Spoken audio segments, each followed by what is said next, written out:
आप हजरात दोबारा तशरीफ ले आए। लेक्चर 57। अच्छा, 2 पेजेज आपको मैंने हैंड रिटन दिए थे, ये बुक के अंदर नहीं है, और 2 मैं आज और दे रहा हूँ, तीसरा और चौथा। तो ये रेट चेंज वाला कॉन्सेप्ट जो है वो थोड़ा सा हमने रिवाइज करना है। लेकिन ये जो रेट चेंज है ना, ये जनरल रेट चेंज हो रहा है। जैसे 32% से 30% हो जाए, 32% से 35% हो जाए, वो तो डिविडेंड का होता था ना, या इंटरेस्ट इनकम का, किसी एक खास इनकम का रेट चेंज होता था। अब ये रेट चेंज हो रहा है ओवरऑल जो बिजनेस का जनरल टैक्स रेट होता है। तो ये डिस्कशन बड़ी इंपॉर्टेंट है। चेहरा शरीफ आपने ऊपर रखना है, नहीं बूथा नहीं, बूथा कहना मुनासिब नहीं है, चेहरा शरीफ आप ऊपर रखें। बूथा उसका कहा जाता है जो बंदा टेंटिव ना हो। 2015 के साल में हमारा अकाउंटिंग प्रॉफिट है 420, टैक्सेबल प्रॉफिट है 220। मैंने सवाल को आसान रखा है, टैक्सेबल प्रॉफिट भी दे दिया है। 31/12/15 को कैरिंग अमाउंट है 2000 और 31/12/15 को टैक्स बेस है 1200।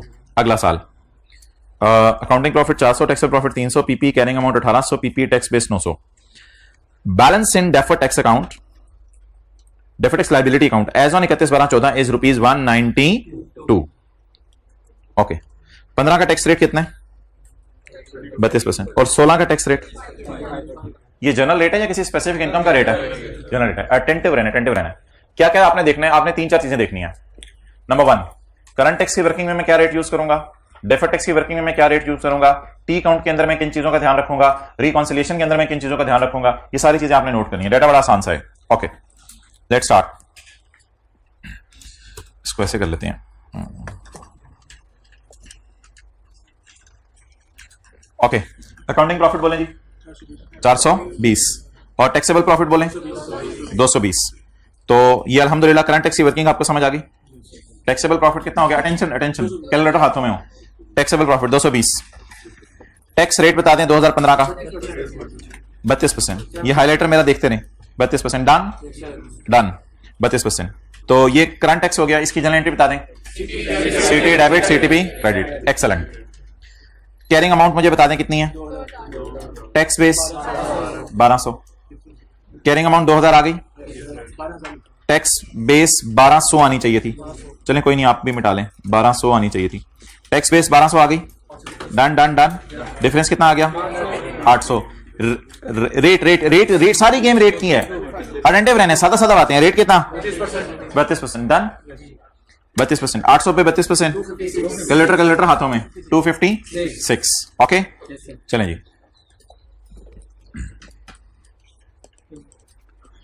जी ब्रॉड डाउन बोलें कितना?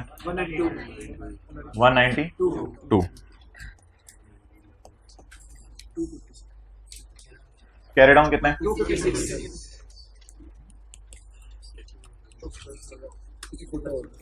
DT balancing 64। चलें, अल्लाह का शुक्र है, नोट भी हमारा बन गया। देखें इधर, सीटी कितना? 70.4। DT total profit, accounting profit लेते हैं ना नोट में। अकाउंटिंग प्रॉफिट कितना? Tax rate 32%। टैक्स क्या रिकॉन्सिलिएशन मैच कर गई?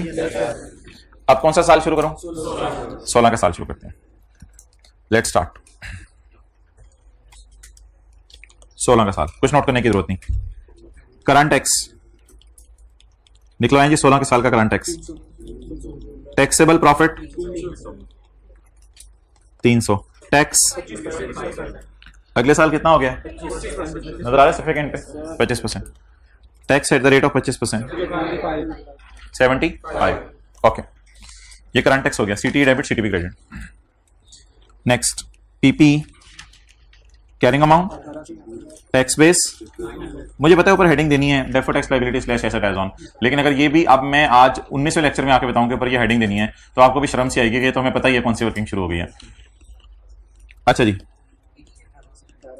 जी, carrying amount 1800, tax base, difference, TTD, rate rate rate rate rate 25%। कितना? 225। डन हो गया। अच्छा जी, अब आप मुझे ये बता दें कि ये मेरा कैरी डाउन आ गया। जो पिछले साल का कैरी डाउन है 15 का, वो कितना था? 256। देख रहे हैं, मिल गया 256। ये पिछले साल का कैरी डाउन था। हमारे साल का कैरी डाउन 225। अच्छा जी, अब एक अकाउंट डेफर्ड टैक्स का खुलवाना है आपने मुझे। डीटीएल, पिछले साल का कैरी डाउन, इस साल का कैरी डाउन, कुछ याद आ रहा है? ये फिगर किस पे पड़ी है? 32 पे, और ये फिगर 25 पे। ओपनिंग क्या है? लायबिलिटी 7% से कम हो रहा है रेट, तो लायबिलिटी कम कर दो। ओपनिंग को पकड़ते हैं, क्लोजिंग को पकड़ते हैं? ओपनिंग को पकड़ते हैं। ओपनिंग को, बड़ी इंपॉर्टेंट डिस्कशन हो रही है। ओपनिंग को पकड़ते हैं। लायबिलिटी कम करना है किस साइड पर? डेबिट साइड पर। किसको पकड़ें?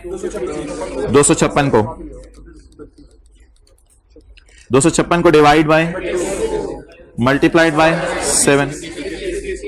अब डीटी बैलेंसिंग आ जाएगा कितना? 25। क्लियर हो गया? अब हम क्या बनाएंगे इसका? मुरब्बा, अचार। क्या बनाना है, मुरब्बा या अचार? नोट। नोट। इसका क्या बनाना है? नोट बनाना। नोट सीटी 75 रहने दो यार। अच्छा चलो ठीक है। डीटी का लेटर पकड़े। 56 और 25 को काटें। 56 और 25 को काटें। 31 उल्टी करनी है, उल्टी साइड पे आ रहा है। 31 पॉजिटिव लिखें। 44 नेगेटिव। डन। आपको मैंने कहा था 25 और 56 को काटना है और देखना है किस साइड पे बच रहा है, उसको लेके जाना है। कितना बच रहा था? 31। तो 31 इस साइड पे बच रहा था, इसको लेके चलेगा। डन। Next reconciliation. पीबीटी बोले।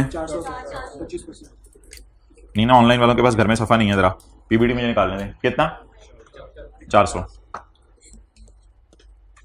Tax rate 25%, tax 100। किसी को याद हो रिकॉन्सिलिएशन किस से आउट होती थी? बैलेंसिंग वाली से या रेट चेंज वाली से? रेट चेंज वाली से।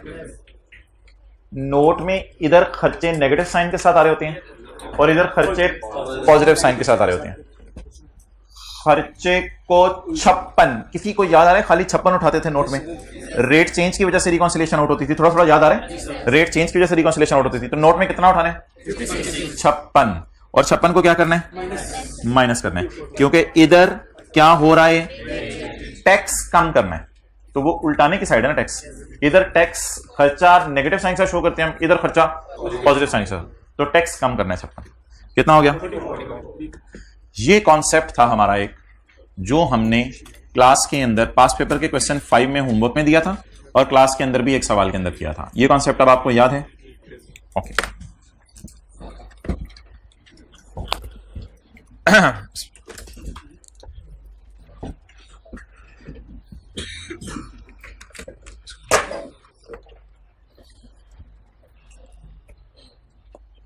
बम फटने लगा। क्या बढ़ने लगा? बम फटने लगा।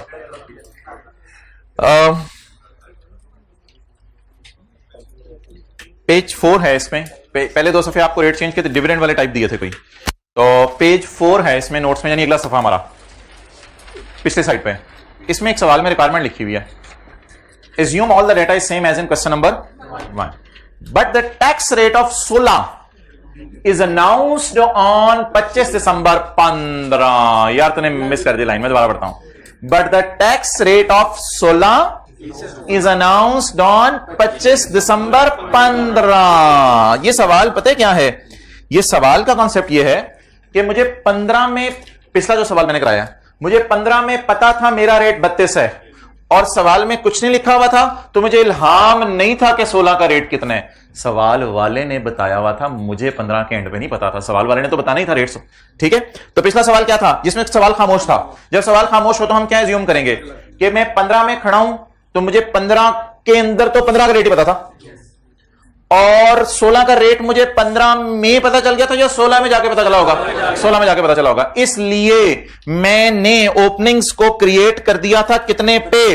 32 पे। ओपनिंग्स को 16 के साल की बात कर रहा हूं, ओपनिंग्स को 32 पे क्रिएट कर दिया था, तो वो मिसमैचिंग हो गई थी, तो उस मिसमैचिंग को रिमूव करना पड़ा था। अब इस सवाल में क्या होने लगा बोले? इस नहीं, अगले सवाल में क्या होने लगा? मुझे 31 दिसंबर 15 से 6 दिन पहले पता चल गया क्या कि अगले साल का रेट क्या है। मैंने डिविडेंड में भी आपको बताया था, बाकी चीजों में बताया था। अगर इस साल खड़े होकर अगले साल का रेट पता चल जाए तो आपने जो डेफर करके टैक्स देना है वो तो डेफर करके बाद में देना है। तो अगर इसी साल रेट पता चल जाए तो कौन सा रेट यूज कर लें? अगले साल का रेट यूज कर लें। ये बात याद आ रही है? अगले साल का रेट यूज कर लें। ओके चलें जी, सारा डेटा सेम है। फर्क क्या है कि मुझे रेट कब पता चल गया? 25 दिसंबर 15 को। अब मैं आपके सामने जब सवाल सॉल्व करने लगा हूं, ये मैं व्हाइट बोर्ड पे सॉल्व करूंगा। अब मैं जब आपके सामने सवाल सॉल्व करने लगा हूं तो क्या मैं क्वेश्चन 1 खोल के रखूं या 2 खोल के रखूं? और 2 में 4 डालने, 2 में तो कोई लाइन लिखी नहीं हुई। हाँ 2 में एक लाइन लिखी हुई है, वो मैं इधर लाके लिख लेता हूं। वो क्या है? वो क्या लाइन है? Tax rate of 16 is announced in 15। इस तरह की लाइन लिख लेता हूं ना बस खाली, इज अनाउंस्ड इन 15। 16 का रेट मुझे कब पता चल गया? अगर सवाल साइलेंट होगा तो हमें नहीं पता होगा फिर, लेकिन अगर सवाल बता रहा होगा तो फिर ठीक है। अब शुरू करते हैं वर्किंग्स एक एक करके। रजिस्टर निकाल लें। ये वाला सवाल नोट करें। पिछला क्यों नहीं मैंने नोट करने दिया था? इसलिए कि वो कॉन्सेप्ट आपको पहले दिया हुआ है। चलें जी बिस्मिल्लाहिर्रहमानिर्रहीम। पहले 15 का सवाल सॉल्व करूं या 16 का? 15 का। 15 का टैक्सेबल प्रॉफिट 220।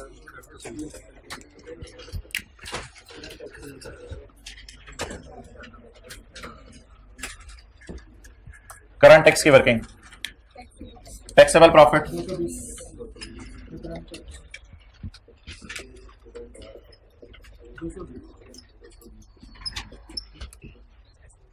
अच्छा मुझे ये वैसे बता दें कि 15 में फिलहाल मैंने हुकूमत को कितना टैक्स देना है इस साल? 32%। ठीक है, बस अपने दिमाग के 14 तबक रोशन रखिएगा। तो 2015 में मैंने हुकूमत को कितना टैक्स देना है? 32%। और अल्हम्दुलिल्लाह इस साल का रेट भी 32% है, हुकूमत ने जो अनाउंस किया 70.4। ये कौन सी वर्किंग होगी? करंट टैक्स की। Defer tax liability slash as on 31/12/15। PP carrying amount tax base. पहले जरा समझ लें फिर नोट कर लीजिएगा। पहले खुद सोच अप्लाई करते रहे। कैरिंग अमाउंट 2000 और 1200 जी। Difference taxable temporary difference. Taxable चीजों पे क्या पे करना होता है? टैक्स पे करना होता है। इधर इधर इधर इधर इधर इधर हो जाए। टैक्सेबल चीजों पे क्या पे करना होता है? टैक्स पे करना होता है। इधर इधर देखिएगा एक बात, फ्यूचर में अकाउंटिंग वाले 2000 डिप्रिशिएट करेंगे। पहली या दूसरी क्लास वाली जो बात है वो करने लगा। फ्यूचर में अकाउंटिंग वाले 2000 डिप्रिशिएट करेंगे, फ्यूचर में टैक्स वाले। तो जब अकाउंटिंग डेफिशिएंट फ्यूचर में यानी 16 में 17 में जब भी, तो जब अकाउंटिंग डेफिशिएंट फ्यूचर में बढ़ेगी तो बढ़ने की वजह से फ्यूचर के टैक्सेबल प्रॉफिट और फ्यूचर में ज्यादा टैक्स देना पड़ेगा। लेकिन फ्यूचर में रेट क्या हो गया होगा? फ्यूचर में रेट क्या हो गया होगा? 25%। मैं 31/12/15 को खड़ा हूं, मुझे इल्हाम है रेट का 16 का? मुझे इल्हाम नहीं हुआ, मुझे सवाल ने बताया कि भाईजान आपको पता चल गया। तो मुझे बता दें ये जो फ्यूचर्स में डेप्रिसिएशन चार्ज होनी है तो क्या उस वक्त के रेट मुझे पता चल गए? तो अगर आज खड़े होकर फ्यूचर के रेट मुझे पता चल गए तो डिविडेंड में भी तो हम इसी तरह करते थे कि 10% रेट इस साल है, लेकिन अगले साल जब मिलेगा तब 12 हो जाएगा तो हम कहते थे 12 पे ही लायबिलिटी बुक करें। तो आप मुझे बता दें क्या ये जो 800 है इस पे टैक्सेबल है? ये तो इस पे टैक्स मैंने बाद में देना है ना, इसीलिए मैं टैक्सेबल कह रहा हूं। तो it is taxable in future and I am very lucky to get the rate of future. अब अगर कोई काम ऐसा है जो फ्यूचर में होना है और मुझे आज पता चल जाए तो मैं उसकी तैयारी अभी से कर लूं। पिछले सवाल में तो मुझे पता ही नहीं था मेरे साथ होना क्या फ्यूचर में, तो मैं तैयारी नहीं कर सका था। पिछले सवाल में तो मुझे पता ही नहीं था फ्यूचर में होना क्या है, तो मैं पिछले सवाल में तैयारी नहीं कर सका था। मैंने दोनों जगह 32 लगा दिया था। पिछले सवाल में तो मुझे पता ही नहीं था मेरे साथ फ्यूचर में होना क्या है। तो करंट टैक्स तो हमेशा करंट साल के रेट पे ही देना ना। मसला आता है डेफर वाले का। तो पिछले सवाल में तो मुझे पता ही नहीं था अगले साल मेरे साथ होना क्या है, तो इसलिए मैंने रेट कौन सा लगा दिया था? 32। इस सवाल में मुझे पता चल गया कि मेरे साथ होने क्या वाला है अगले साल में। जब मुझे पता चल गया मेरे साथ अगले साल होने क्या वाला है तो तैयारी शुरू कर दूं फिर। तो अब बता दें कौन सा रेट लगाएं? टैक्स डेफर करके देना है। करंट वाला 32 में ही देना है, डेफर वाला 25% पे देना है आपने। ठीक है, क्योंकि ये फ्यूचर डेप्रिसिएशन है।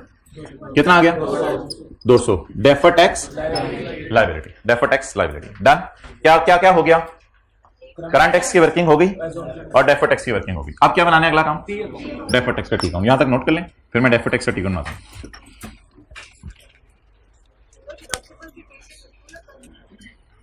नहीं वो भी 20 फ्यूचर में डिडक्टेबल है ना।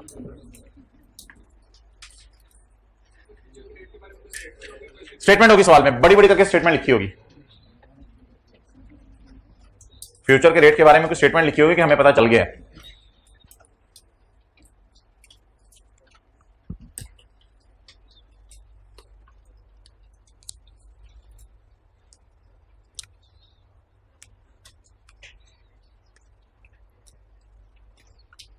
डन जी। चेंज क्या है? चेंज अभी तक मुझे बता दें कि सॉल्यूशन के अंदर मैंने छोटी सी चेंज क्या की है। सॉल्यूशन के अंदर मैंने ये 25% क्या किया है? चेंज किया। बस ये 25% मैंने चेंज किया, बाकी सॉल्यूशन अल्लाह का शुक्र है वही वाला चल रहा है सारा। करंट टैक्स याद रखिएगा, करंट ईयर के रेट पे देना है आपने।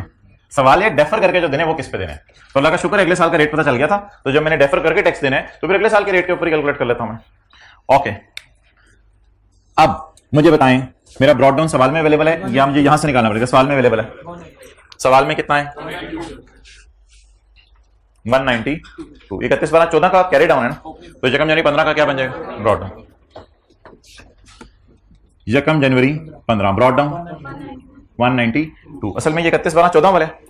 एक मैं आपसे सवाल पूछने लगा हूं कि 15 का रेट 32% है, 16 का रेट 25% है, ये तो भाईजान 14 में कैलकुलेट हुआ था ना, तो 14 में क्या रेट था? ये मेरा आपसे सवाल है।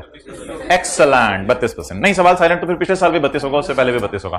तो माना कि 14 का रेट सवाल में नहीं दिया हुआ, लेकिन ऑब्वियसली अगर 15 में 32% रेट है तो 14 में अगर सवाल नहीं बता रहा तो कितना है? 32% रेट है। ठीक है जी। अब मुझे ये बता दें कि मेरा बीडी किस पे पड़ा हुआ है? ओ बीडी, ये बीडी 31 12 14 को कैलकुलेट हुआ था, किस पे पड़ा हुआ है? 32 पे।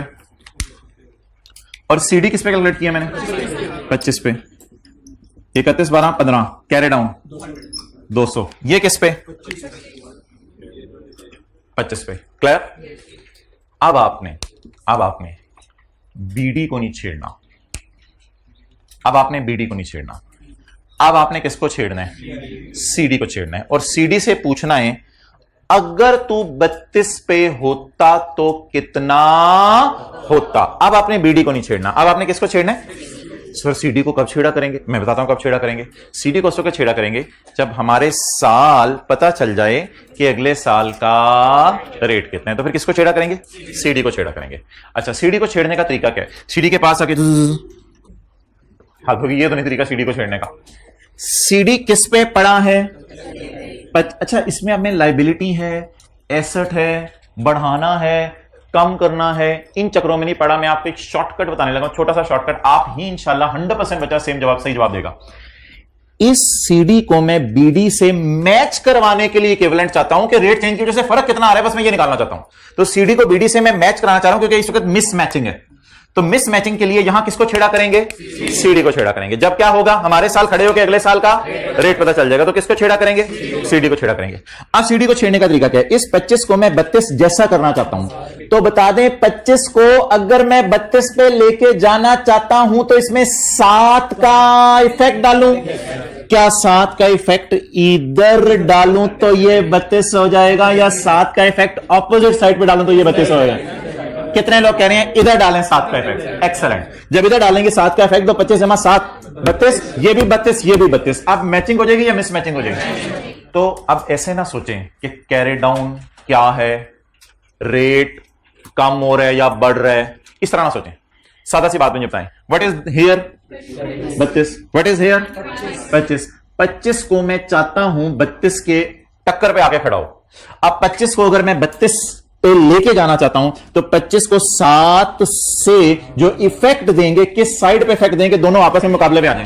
तो 25 को इधर लिख दें, और अगर ये होता 24 और इधर होता 25 और मैं 25 को 24 जैसा करना चाहता हूं, कम ज्यादा ना बोलें, 25 को फिर 24 ऐसा करना चाहता हूं, तो इधर तो 1 लिख दूंगा तो ये तो 26 हो जाएगा, फिर इस साइड के ऊपर लेके आएंगे। क्लियर हो गया? तो ये बड़ी आसान सी चीज थी, इसमें परेशान होने की जरूरत नहीं। कितना थी? 32। आप चलें जी, इस 200 को छेड़ें,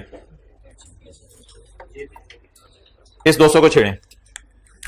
असल में ना ये जो फिगर है ना, ये वाली एंड पे इंशाल्लाह हमें हेल्प करेगी। ये क्यों हेल्प करेगी? इतने से ना नोट आउट हो रहा होगा, तो ये फिगर हमें एंड पे हेल्प करेगी। ये रेट चेंज वाला इफेक्ट मैं निकालने लगा हूं। बोलें जी, 200 कैरी डाउन को छेड़ना है, छेड़ो, इसको छेड़ना है। अच्छा जी, 200 किस पे पड़ा है?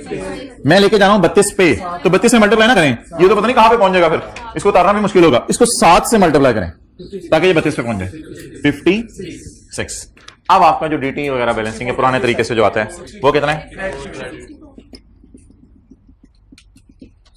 64। अल्हम्दुलिल्लाह पूरा कंप्लीट हो गया। नोट आपने खुद बनाना है। नोट, अच्छा ये लाइन आपने लिख ली नहीं है? लिख ली है। जब हमारे साल अगले साल का रेट पता चले तो कैरी डाउन को छेड़ना है, मेहरबानी। जब हमारे साल अगले साल का रेट पता चले तो किसको छेड़ना है? कैरी डाउन को। नोट अल्हम्दुलिल्लाह बनाएंगे, आपको टैली करेंगे नोट।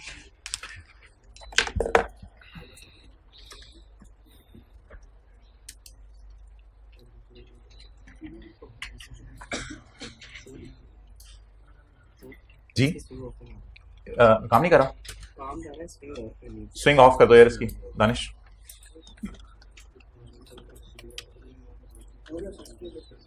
नोट टैली करके कितने लोगों का हाथ खड़ा करें?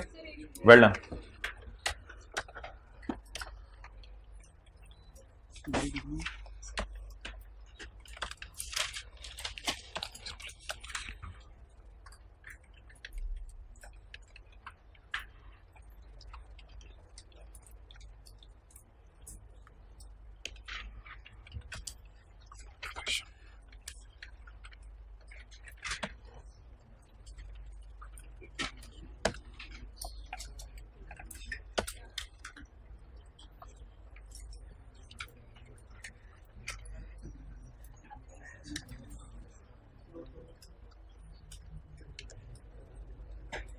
ओके चलें जी आ जाएं।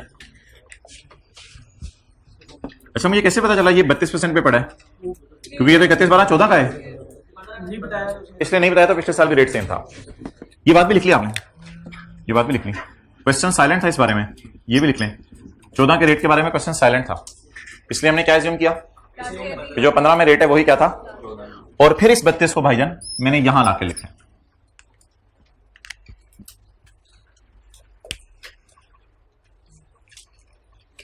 अच्छा ऐसी चीजों में परेशान ना हुआ करें। कोई बेचारा बीडी को छेड़ के आ जाएगा तो क्या होगा, उसको कोई एक नंबर कट जाएगा, इससे ज्यादा क्या हो जाएगा।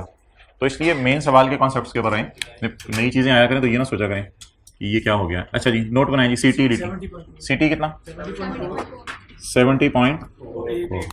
हमें से कितने अकलवान हैं? हमने पहले से ही तैयारी कर लिया कि अगले साल रेट कितना होगा 25%। तो हमने पहले से ही 25% के ऊपर लाइबिलिटीज रिकॉर्ड की हैं। ये यहाँ यार कैंसिल करना पड़ता है 64 और 56। तो जब कैंसिल करेंगे तो इस साइड पे 8 आ जाएगा। तो ये तो खर्चा रिकॉर्ड करने वाली साइड है, और इधर खर्चे रिकॉर्ड हम नेगेटिव साइन के साथ करते हैं। 8 आ गया, ये 7.1 हो गया नोट का हिस्सा। 7.2 रिकॉन्सिलेशन। रिकॉन्सिलेशन पीबीटी इस साल का मुझे सवाल से देखना पड़ेगा। पीबीटी होता है अकाउंटिंग प्रॉफिट या टैक्सेबल प्रॉफिट? वो कितना है साल का? नहीं हाँ ऊपर 420। अजीब फिगर है भाईजान। रिकॉन में इस साल का रेट उठाना है, रिकॉन में कोई बोंगी नहीं मारनी है। इस साल का अपना रेट उठाना है। कितना रेट है इस साल का? 32%। 134.4। अब ये मैच नहीं करा 78.4 से, तो जो रेट चेंज वाली फिगर उल्टानी है इधर भी -56। तो रेट चेंज का इफेक्ट। अच्छा इधर खर्चे किस किस साइन से नजर आ रहे हैं? पॉजिटिव साइन के साथ। तो खर्चा उल्टाना है तो फिर नेगेटिव कर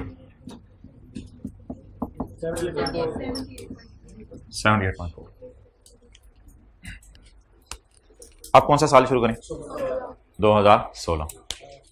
यहां तक तो सबका सही हो गया था ना? 16 टैक्सेबल प्रॉफिट करंट टैक्स जी कितना 300। और हमारे साल का रेट 25%। करंट टैक्स याद रखिएगा हमारे साल के रेट पे देना है। करंट टैक्स कभी भी अगले साल के रेट पे नहीं देना। कौन सा टैक्स अगले साल के रेट पे कैलकुलेट करते हैं? Deferred tax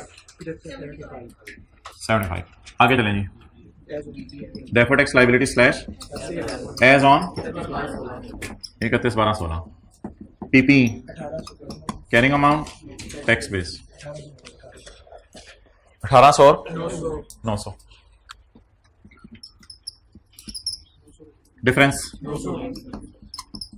900। अच्छा अब आप कहेंगे सर अगले साल का रेट बताएं। सवाल नहीं बताया यार, मैं क्या करूं? अगले साल का रेट बताएं, सवाल नहीं बताया तो बस फी 25% पे करूं जी।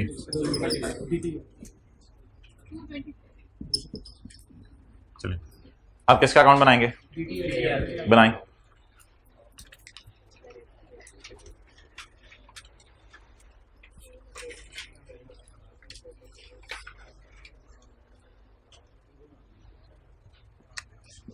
DTL का अकाउंट ब्रॉट डाउन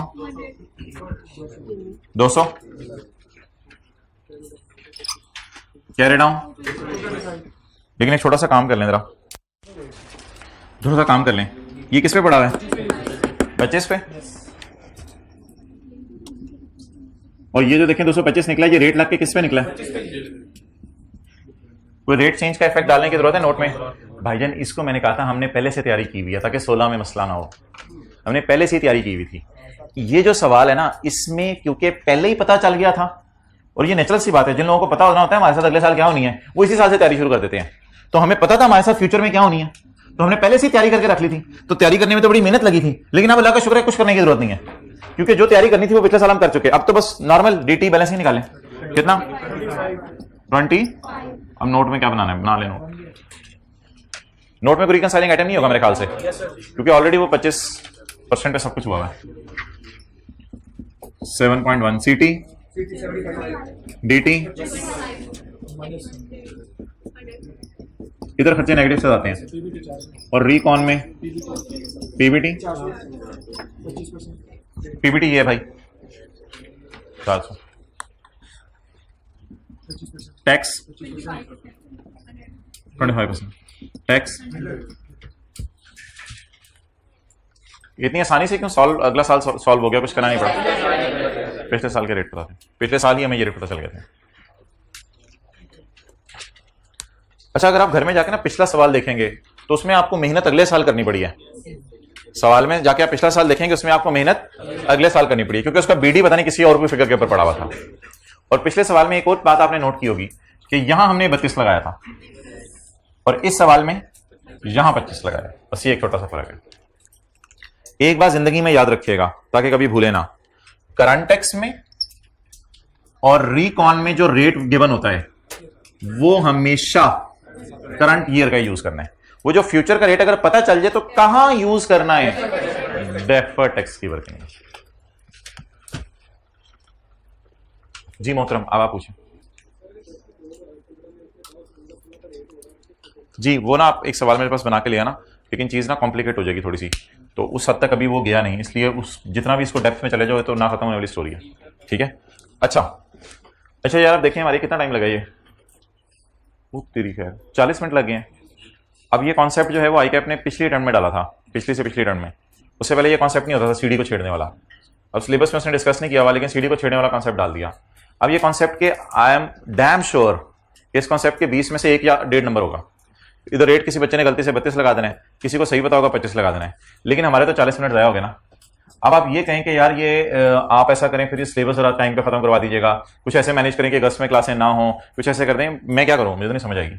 तो ये इनएविटेबल, कुछ चीजें इनएविटेबल है, मैं आपके सामने। अब ये 40 मिनट में पिछले सेशन में नहीं लगाया करता था।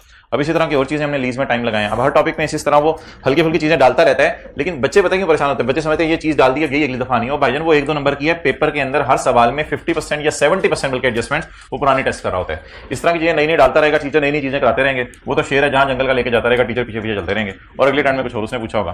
तो इसलिए you have to focus on 60 to 70% marks. हर सवाल में 60 to 70% मार्क्स लेने आपके आसान होते हैं, बाकी 20-30% एडजस्टमेंट्स वो नहीं डालते रहते हर अटेम्प्ट के अंदर। ओके, अब मैं आपको 2 सवाल दिखाने लगा हूं। आपने मुझे बताना है इन 2 सवालों में से क्वेश्चन 1 की तरह कौन सा सवाल करना है। 1 में हमने क्या किया था भाईजान? 1 में हमने कोई तैयारी नहीं की थी, क्योंकि हमें पता ही नहीं था हमारे साथ होना क्या फ्यूचर में। तो 1 में हमने देखें करंट टैक्स में भी 32 लगा दिया था, और डेफर टैक्स में भी 32 लगा दिया था। और 1 में तो रिकॉन्सिलिएशन में भी कोई टेंशन नहीं हुई थी, क्योंकि सब सही से चल रहा था। मसला इस सवाल में पहले ही पता चल गया था क्वेश्चन 2 में। अब मैं आपके सामने 2 पास पेपर के सवाल खोलूंगा, आपने मुझे बताना है कि आज वाले क्वेश्चन 1 की तरह कौन सा सॉल्व होगा और आज वाले क्वेश्चन 2 की तरह कौन सा सॉल्व होगा। सबसे पहले मैं आपके सामने एक सवाल खोलने लगा हूं। वो सवाल मैं आपको जो है वो दिखाऊंगा नहीं, इसलिए आप जो है वो नजरें झुका लें। वो सवाल मैं आपको शो नहीं करूंगा कि कौन सा सवाल है, ताकि आपको पता ना चल जाए वो कौन सा सवाल है। तो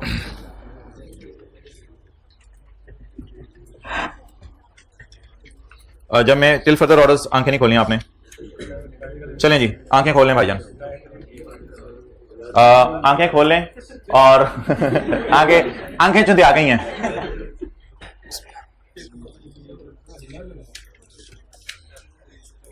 पॉइंट वी डबल आई पढ़ें। 5 का रेट 35% है, 6 का रेट 35% है, 7 का रेट 30% है। ये क्या मतलब, हमें 5 का रेट 5 में पता था और 5 में 6 का रेट नहीं पता था और 6 में जाकर 7 का रेट नहीं, इसलिए क्वेश्चन 1 के तरीके से सॉल्व करेंगे या 2 के तरीके से? 1 के तरीके से। तो इंशाल्लाह जब आप आखिरी दिनों में रिवीजन कर रहे होंगे तो अभी मैं आपको इस हैंड रिटन पेज के ऊपर लिखवाऊंगा कि पास्ट पेपर क्वेश्चन 5 जो है वो 1 के तरीके से करेंगे। ठीक है, एक और सवाल मैं आपके सामने खोलने लगा हूं। ये सवाल शायद हमारी किताब में नहीं है लेकिन मैंने उसमें डाल दिया है, जो वॉल्यूम 2 आ रहा है उसमें सवाल डाल दिया। Applicable tax rate is 35% for 2020। हमारा साल कौन से वैसे सवाल का? 2020 है। 2020 का नोट बनाना है, नीचे छोड़ें, 2020 का नोट बनाना है। Applicable tax rate is 35% for 2020। एक मिनट यार, थोड़ा सा तसल्ली, कोई जल्दी नहीं। Applicable tax rate is 35% for 2020 and prior years 19, 18, 17 इनमें भी कितना था? 35%। However, this rate has been reduced by 5% for 21 and future years through Finance Act on 20 December 20। Through finance act on 20 दिसंबर 20 ये रेट 5% रिड्यूस हो गया। कितना नया रेट कितना हो जाएगा? 30%। 30% रेट हो जाएगा और ये हमें जब हम 21 की कैलकुलेशन कर रहे हैं, 20 की कैलकुलेशन कर रहे हैं तो उससे भी 10 दिन पहले पता चल गया। तो अब आप मुझे बताएं, क्या ये ऐसा सवाल नहीं है जिसमें मैं कह सकता हूं कि 21 का रेट कितना है? 30%, लेकिन मुझे कब पता चल गया है? अब आप मुझे बताएं, मेरे सवालों के जवाब दीजिएगा। 20 का अपना रेट कितना था? 35, और 20 में 10 दिन थे अभी खत्म होने में साल, और मुझे अगले साल का क्या रेट पता चल गया? 30%। अब मैं आपसे 3 सवाल पूछने लगा हूं। जब मैं 20 की करंट टैक्स की वर्किंग करूंगा तो क्या रेट यूज करूंगा? 35। जब मैं 20 का नोट बनाऊंगा तो क्या रेट यूज करूंगा? 35। जब मैं 20 की कैरिंग अमाउंट और टैक्स बेस वाली वर्किंग करूंगा तो सारे डिफरेंसेस पे क्या रेट लगाऊंगा? 30%। और ये सवाल इंशाल्लाह मैं किसी दिन आपको क्लास में करवाना है, किसी एक्स्ट्रा क्लास में बुला के। ये भी कोई पास पेपर का एक सवाल है पिछले से पिछले टाइम का। तो ये 30% हो गया, डन हो गया, क्योंकि छोटे सवाल में चीज समझ आ जाती है। आप कहते हैं बड़े सवाल में चलिए वो तरीफ है यार, ये बड़े सवाल में कैसे जाती है छोटी वाली चीज? तो अब आप मुझे बता दें करेंगे क्या। अब जो हमारा डेफर्ड टैक्स अकाउंट बनेगा, सोचे जो डेफर्ड टैक्स अकाउंट बनेगा 2020 का, इसमें 1 जनवरी जो 20 होगा, थोड़ा हिम्मत करके, वेल डन 1 जनवरी 20 तो 19 वाला रेट होगा। तो 19 का रेट कितना है? 35%। तो ये 1 जनवरी 20 वाली फिगर जो भी ब्रॉड डाउन होगी ये 35 पे पड़ी होगी।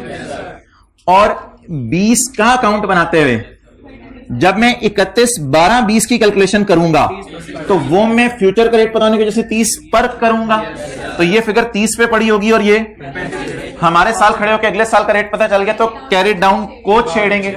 चलें इस बात को भी होल्ड पे डाल देते हैं, किसी दिन ये सवाल इंशाल्लाह क्लास में करेंगे। तो ये बस क्वेश्चन 1 और 2 आपने जाके ना हाथ से करना है। क्वेश्चन 1 और 2 हाथ से करना है आपने जाके। ये पेज नंबर नहीं है, ये नया वॉल्यूम आने दो फिर इंशाल्लाह पता चलेगा। वॉल्यूम 2 में पास्ट पेपर के नाम से एक सवाल है, जिन्होंने ऑनलाइन क्लासें लेट ज्वाइन की हैं उसमें आपको ये सवाल मिलेगा। लेकिन छोड़ें, अभी इस बहस में जाने की जरूरत नहीं है। चलें जी, IFRS 8 निकालें। हम 10-15 मिनट या 20 मिनट रोजाना, आज भी मैंने 20 मिनट सोचा था, 50 मिनट हो गए माशाल्लाह, 10-15-20 मिनट रोजाना IAS 12 भी करते रहेंगे, क्योंकि IFRS 8 छोटा सा स्टैंडर्ड है। 3 से 4 दिन में हमारा पूरा हो जाएगा, उतनी देर में वॉल्यूम 2 भी आ जाना है। IFRS 8 IAS 41 की तरह छोटा सा स्टैंडर्ड है। किधर है IFRS 8?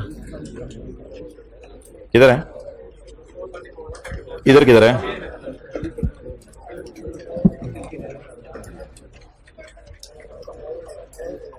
एक बात साथ वाले रजिस्टर पे चेक कर लें, हमारे साल खड़े होकर अगले साल का जनरल रेट पता चल जाए तो कैरी डाउन को छेड़ना है, ना छेड़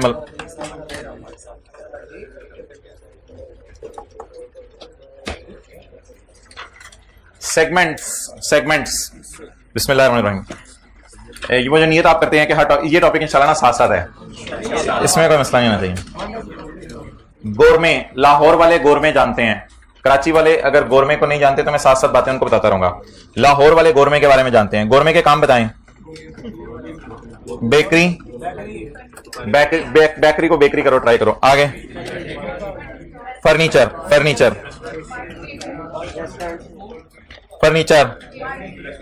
मार्की। गोरमे के काम पूछ रहा हूं, गोरमे क्या काम करता है? गोरमे वैसे तो बेकरी शुरू हुई थी, लेकिन अब गोरमे की कुर्सियों पे भी लोग बैठते हैं, गोरमे का फर्नीचर भी है, गोरमे की मार्की भी है, वहां जाके शादी कराना आप अपनी। आगे रेस्टोरेंट्स और मार्की में ये फर्क है, रेस्टोरेंट में लोग रोजाना जाते हैं, मार्की में एक ही दफा आते हैं और अल्हम्दुलिल्लाह अच्छा किस्मत जाग जाती है। हाँ। गोरमे का पानी बेकरी में डाल दो। News channel, news channel, news channel गोरमे का है, न्यूज चैनल। और जी आगे चलें। जहाज सड़क पे चलने वाले, गोरमे की बाइक्स नहीं यार, ध्यान दे कसम से, गोरमे की बाइक्स भी हैं। Diagram change. अच्छा, और फार्मेसी, फार्मेसी के मैं गवाही देता हूं। चलिए मौलवी साहब ने गवाही दी। अच्छा, फार्मेसी की गवाही होगी। और बस ठीक है, चल मारे हैं बाकी। तो अब आप मुझे बताएं, गोरमे की सेल है 50 ट्रिलियन, ज्यादा हो जाएगी 50 मिलियन। अच्छा, आप बताएं, अल्हम्दुलिल्लाह आपको सारे सेगमेंट्स के बारे में इंफॉर्मेशन मिल गई ना? छनकना इंफॉर्मेशन मिली है। क्या क्या क्या इंफॉर्मेशन मिली है? सारे सेगमेंट के बारे में इंफॉर्मेशन मिली है, नहीं मिली? क्या इंफॉर्मेशन मिली है? तो अब हम ये बता दें, आपको सारे सेगमेंट्स के बारे में इंफॉर्मेशन मिली है, नहीं मिली? क्यों नहीं मिली? क्योंकि अलग अलग पता नहीं चला ना किसकी सेल कितनी है, अलग अलग पता नहीं चला किसकी सेल कितनी है। तो इसलिए एक स्टैंडर्ड आगे आया, उसका नाम क्या था? IFRS 8 उसका नंबर था, उसका नाम था ऑपरेटिंग सेगमेंट्स। अच्छा, कोई फाइनेंशियल स्टेटमेंट्स हमारे पास इधर पड़ी हुई है तो ढूंढ लें जरा। कीनिया की रहने दो यार, कीनिया की ढूंढ लेते हैं यार। बबलू ने ऐसे अच्छा आइडिया दिया है। बबलू बोलता कभी कभी है, लेकिन बोलता डंके की चोट पे है। सेगमेंट, सेगमेंट रिपोर्टिंग, ओए होए होए,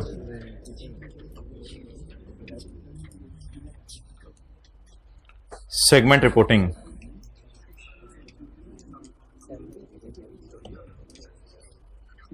ओए होए, सेगमेंट रिपोर्टिंग। ये लोग टी भी बेच रहे हैं,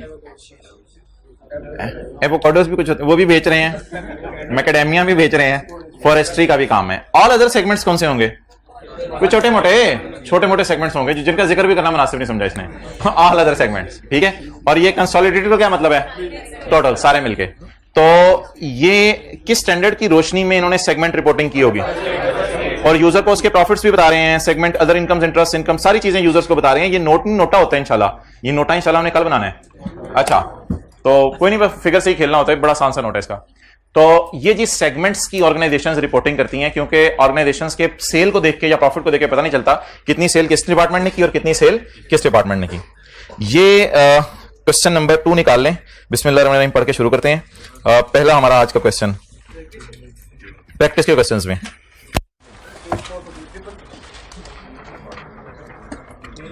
क्वेश्चन नंबर 2,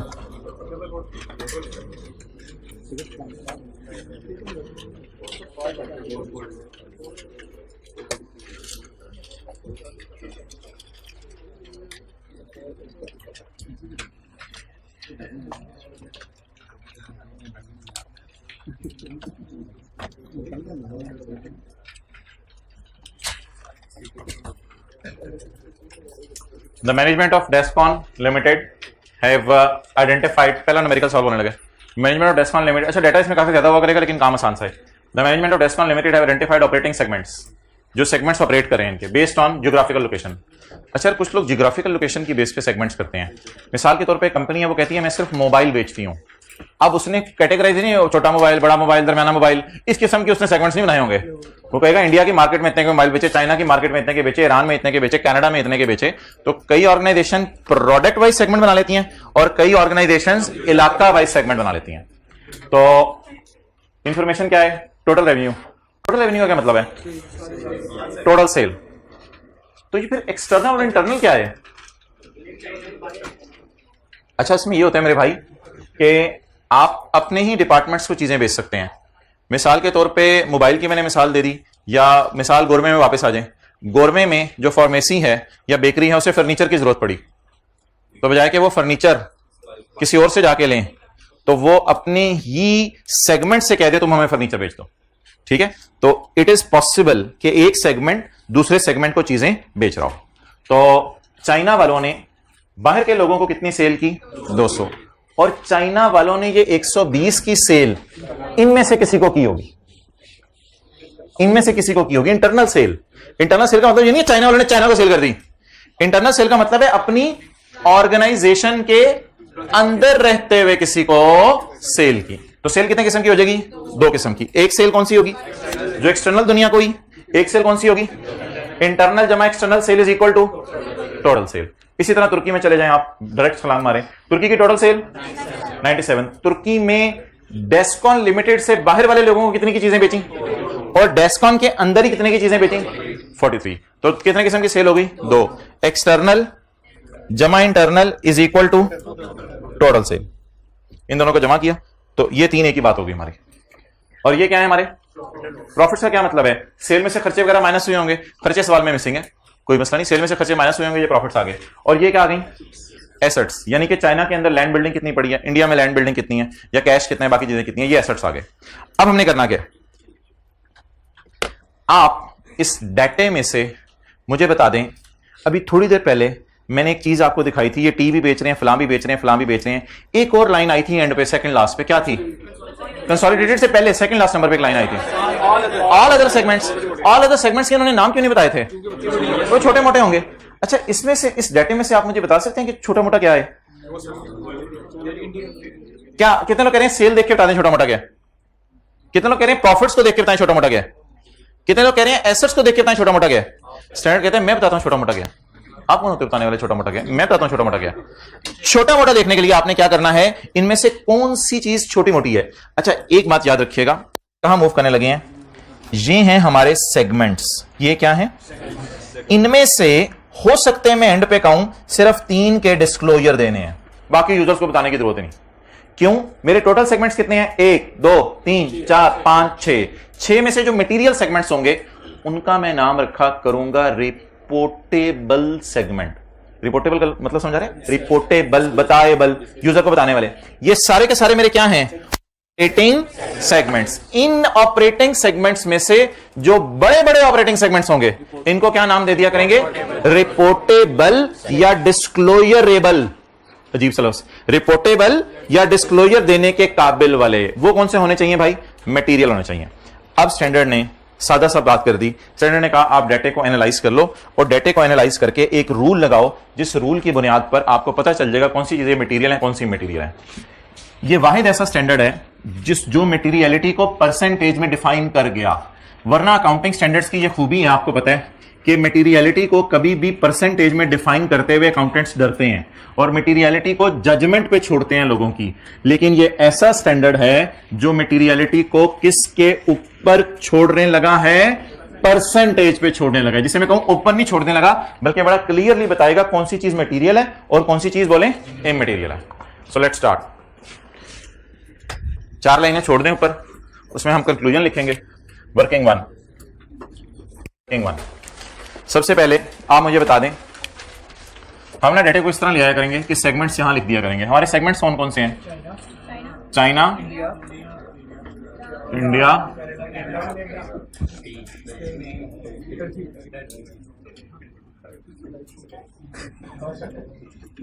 छोड़ो, चलें जी।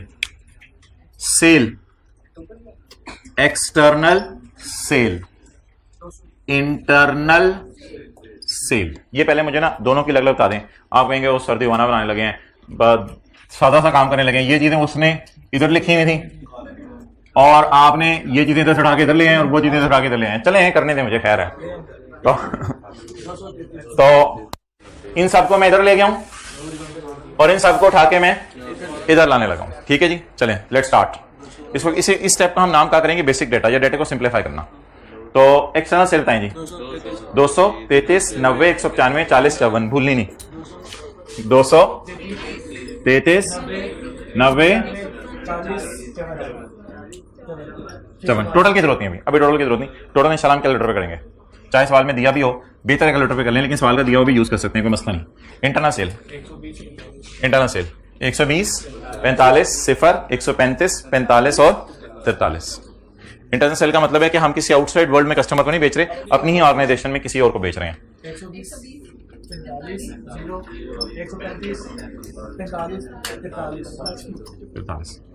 अच्छा जी, अगली चीज मुझे बताएं, टोटल सेल आपको हर दफा दी होगी या ये कॉलम मिसिंग भी हो सकता है?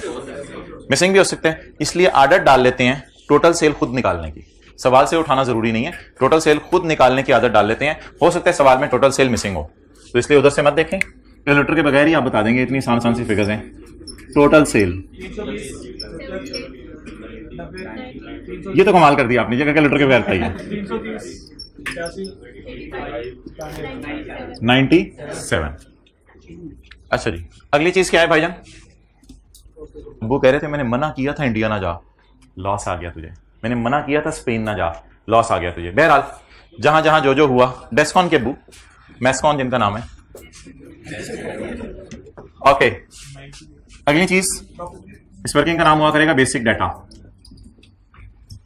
बेसिक डाटा, अच्छा ये ऐसा स्टैंडर्ड है जो कि नॉन अकाउंटेंट को भी समझाया जा सकता है, क्योंकि इस पूरे स्टैंडर्ड में ना हमने डेबिट क्रेडिट का लफ्ज बोलना है, इस पूरे स्टैंडर्ड में ना हमने जर्नल एंट्रीज करनी है, ना हमने P&L एक्सट्रैक्ट्स बनानी है, ना हमने बैलेंस शीट एक्सट्रैक्ट्स बनानी है। ये एक वर्किंग है जो डायरेक्ट नोट्स में जाके पोस्ट हो जाती है, तो इसलिए इसमें डेबिट क्रेडिट नहीं है। तो अगर नॉन अकाउंटेंट आके एक डॉक्टर साहब जो है वो थके हारे हाउस जॉब से इधर आके बिठा दें तो उनको भी बोतल पिला के ये स्टैंडर्ड समझाया जा सकता है।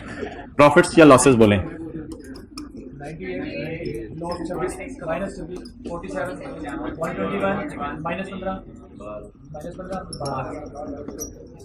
डन हो गया। आखिरी चीज मुझे बता दें, अभी टोटल्स नहीं करने, टोटल इंशाल्लाह मैं आपसे खुद करवाऊंगा, आप एक दफा आए तो सही तरह, टोटल मैं आपसे खुद करवाऊंगा जी। एसेट्स,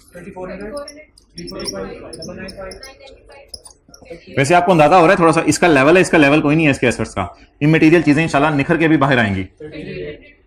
बात सुन रहे होते हैं मेरी? 3800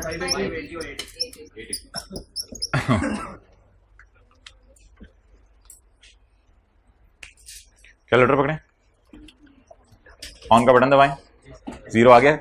चलें, 200 जमा 33 जमा 90 जमा 195 जमा 40 जमा 54, 612। एक्सेलेंट यार, वेल डन। 120 जमा 45 जमा 0 जमा 135 जमा भाई छोटी छोटी चीजें हैं, स्टेप्स हैं, उनको भूलना नहीं है और मैं साथ साथ कैलकुलेशंस करें, अभी से आदत पड़े आपको जी। 388 1000 जी, नो नीड, इसका टोटल नहीं करना। अगर सारे लॉसेस आ रहे होते तो मैं टोटल कर लेता। अब ये स्टैंडर्ड का रूल पढ़ा रहा हूं आपको। सारे लॉसेस आ रहे होते तो टोटल करेंगे पेपर में, सारे प्रॉफिट्स आ रहे हैं तो टोटल करेंगे, और अगर प्रॉफिट्स और लॉसेस मिक्स हैं तो स्टैंडर्ड कहते हैं इनके अलग अलग टोटल करो। तो थोड़ा सा नीचे आके प्रॉफिट्स का अलग टोटल करवाएं मुझे। 98 प्लस 47 जी 278, और लॉसेस का अलग टोटल करवाएं। लॉसेस का 26 और 15 कितना हो गया? 41। सर इन टोटल्स का करना क्या है? सबर सबर, वो फिर बता देंगे। तो इसके आगे नो नीड लिख लें, उधर करने की जरूरत नहीं है, आपको अलग से करना पड़ेगा। अच्छा एसेट्स को कर दें टोटल 10,000।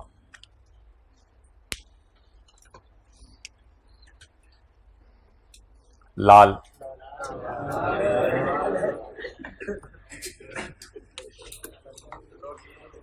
आपने निहायत गौर से देखना है मैं लाल निशान कहां लगाने लगा हूं।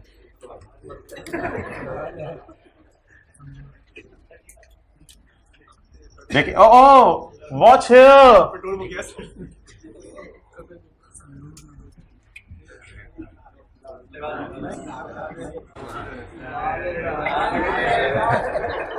पहला निशान यहां लग गया।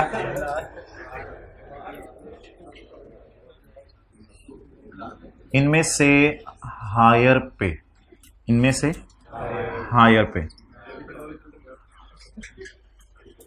और इधर 10,000। अब ये 3 निशान आप लगा दिया करेंगे। इन 3 निशानों को सिर्फ आप लगा लें, कुछ लिखने की जरूरत नहीं है। ये कहां कहां लगाया करेंगे? टोटल सेल पे, प्रॉफिट या लॉसेस का अलग अलग टोटल करके। फिर साइंस के चक्कर में नहीं पढ़ना कि ये -26 है, ये -15 है, साइंस के चक्कर में नहीं पढ़ना। इसको कहते हैं एब्सोल्यूट अमाउंट्स देखना, यानी प्लस माइनस के बगैर देखना। तो प्रॉफिट या लॉसेस में से जो हो सकता है ये 410 होता, फिर मैं इसको स्टार लगाता। नेगेटिव पॉजिटिव के चक्कर में आप नहीं पढ़ना, आपने बस नीचे ले आना है दोनों को अलग अलग। दोनों में से दिखने में हायर कौन सा है? 278। इधर हायर को निशान लगा दिया और इधर आपने एसेट्स को निशान लगा दिया। कितनी चीजों को निशान लगाना है? 3। नंबर 1 टोटल सेल, प्रॉफिट से लॉसेस में से जो हायर हो, और तीसरा टोटल एसेट्स। स्टैंडर्ड कहता है आपके 6 की बजाय 15 भी सेगमेंट्स हैं, सिर्फ 3 चीजों की बुनियाद पे आप डिसाइड कर दिया करो कौन सा सेगमेंट मटेरियल है। हमने कहा लाइबिलिटीज भी होती है, और कहते हैं यार जाने दो, इन चक्रों में पड़ जाओगे तो फिर तो यही करते रहोगे, लाल स्टार ही लगाते रहोगे। स्टैंडर्ड कहते हैं मेरी नजर में से 3 चीजें देखनी है आपने। Number 1 total sale, number 2, number 3 higher of profit and losses, number 3 assets. चलिए जी, अब आपने पहला टेस्ट लगाना है। कैलकुलेशंस बस सादा सादा सी हैं, कैलकुलेटर हाथों में रखें। वर्किंग 2, इसका नाम हुआ करेगा 10% टेस्ट। अब आपने सवाल की तरफ नहीं देखना, सवाल खत्म हो गया, अब आपने सिर्फ वर्किंग 1 की तरफ देखना है। 10% टेस्ट लगाना है। ये आपने कैलकुलेटर पे नहीं लगाना, क्योंकि 10% कैलकुलेटर पे लगाने की जरूरत नहीं होती। 10% बंदे को वैसे ही पता चल जाता है। वो कैसे? पहले इस 1000 को पकड़ें और इधर मैं लिखने लगा हूं total sale, 10% of total sale. Total sale 1000 का 10% कैलकुलेटर के बगैर 100 से ये 320 ज्यादा है, तो चाइना बड़ी जबरदस्त सेल कर रहा है। चाइना जबरदस्त सेल कर रहा है। 100 से बच्चों वाली चीजें, ग्रेटर लोअर, बच्चों को कहते थे अम्मी 200 बड़ा है, 300 बड़ा है, अम्मी 300 बड़ा है, इस तरह वाली चीजें। उधर कितना बड़ा हुआ है? 100 सेल एक हमने निकाल लिया जो एक अच्छी सेल है, लेकिन चाइना में 100 की सेल भी नहीं, सॉरी इंडिया में 100 की सेल भी नहीं हो सकी। तो बेहतर है इंडिया लिख के काट दें, इंडिया लिख के काट दें। ईरान 100 से ज्यादा है या 100 से कम है? 100 से, अभी कोई ये ना पूछ ले इक्वल है, इक्वल वाला भी कर लेंगे सवाल। अच्छा 100 से ज्यादा है या 100 से कम है? तो कुछ भी नहीं है, फिर ईरान लिख के काट। ईरान की भी सेल इतनी ज्यादा नहीं है। मुंह में पानी आ रहा है। कनाडा की सेल, कनाडा का बिजनेस बंद कीजिएगा, लुट हो जाएगी कनाडा। कनाडा का हो गया। स्पेन, स्पेन में कोई खास सेल नहीं हो रही, 100 मिलियन की भी सेल नहीं हो रही मिसाल के तौर पर। तुर्की, थोड़ी हिम्मत करता तुर्की तो आसमानों पे पहुंच जाता था इसने, बट स्टिल हमारी नजर में तुर्की is cross as far as this question is concern. Okay चलिए जी, डन हो गया। अब आप लगा सकते हैं अगला टेस्ट। 10%, यार ये प्रॉफिट या लॉसेस जो मर्जी कर लें, इससे कोई फर्क नहीं पड़ता, बस 10% ऑफ प्रॉफिट्स 278, 27.8। आपने साइन नहीं देखने आप कि ये नेगेटिव है या पॉजिटिव है। अब आपने साइन इग्नोर करने हैं, साइन इग्नोर करने हैं, साइन इग्नोर करके देखना है। 27.8, 98 काफी ज्यादा है, तो चाइना का प्रॉफिट माशाल्लाह अच्छे खासे हैं।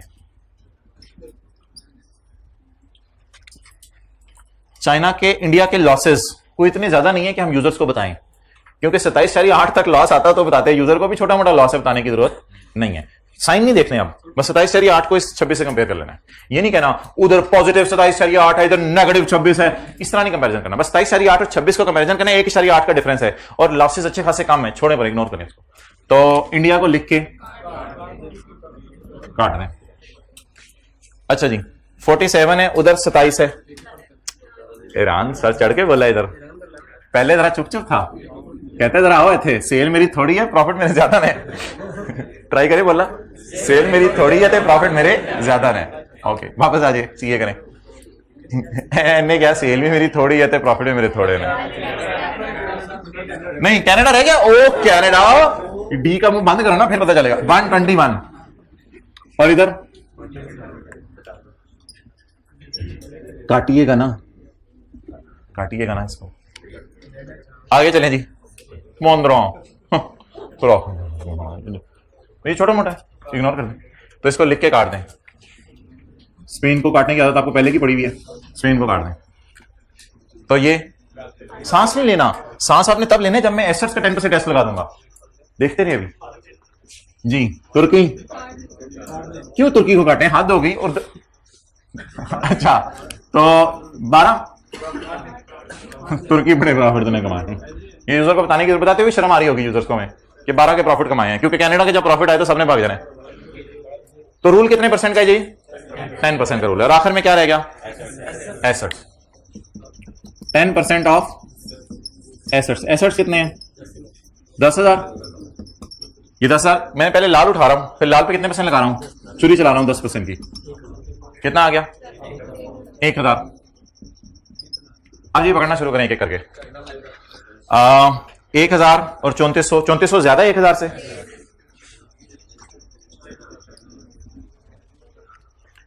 345 है और उधर 1000 है। इंडिया को लिख के काट दें। इंडिया में एसेट्स भी इतने ज्यादा नहीं है हमारे।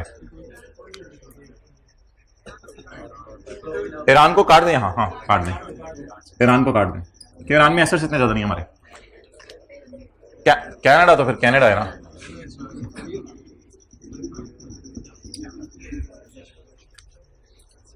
यार ऐसा ना करो, पहले सवाल में ही बोर होने लगी, आपस में बातें शुरू कर दी हैं। तो पहला सवाल तो पूरा लेने दो। माना कि ये चीज बोरिंग है, लेकिन हो तो लेने दो, करानी तो है, सिलेबस में आसान सी चीज है, करनी तो है। 580 स्पेन को भी काट दें। तुर्की 880 के एसेट, बड़े उतरे एसेट हैं जी। बोले पकड़ लें जी टेक वाले। चाइना को 3 दफा नहीं पकड़ना, बोंगी नहीं मारनी। चाइना को कितनी दफा पकड़ लें? ईरान को भी 1 दफा, कनाडा को भी 1 दफा। Answer 1 minute. These all are called as operating segments. Amongst these, Urdu में, इन 6 में से 3 मेरी नजर में ऐसे हैं जो मेरे ख्याल से यूजर को बता देने चाहिए। मेरे ऑपरेटिंग सेगमेंट कितने हैं? 6। उसमें से रिपोर्टेबल बताएबल 3। रिपोर्टेबल ऑपरेटिंग सेगमेंट तो सबको ही कहते हैं, रिपोर्टेबल का लफ्ज डालना है। Our working two China, Iran, Canada. Done हो गया? चलिए यहां तक नोट कर लें, फिर मैं आपको अगला सवाल दूंगा, आपने वो खुद करना है। यहां तक नोट कर लेना ताकि रनिंग में आ जाए। यही सवाल होगा।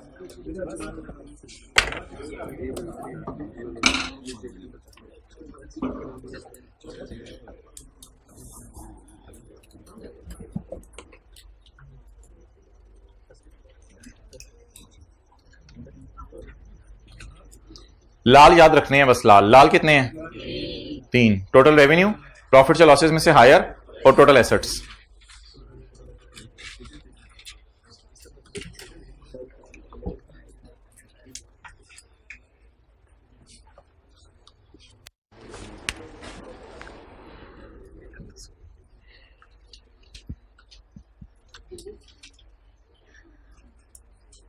माशाल्लाह।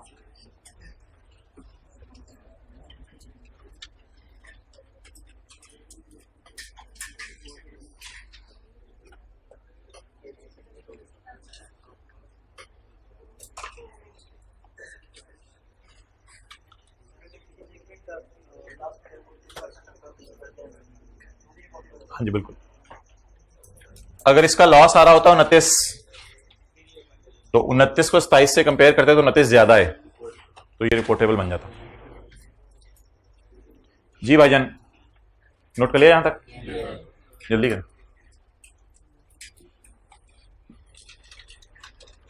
है रेड बॉल पॉइंट पूरी रो में किसी एक बंदे के पास? ओके।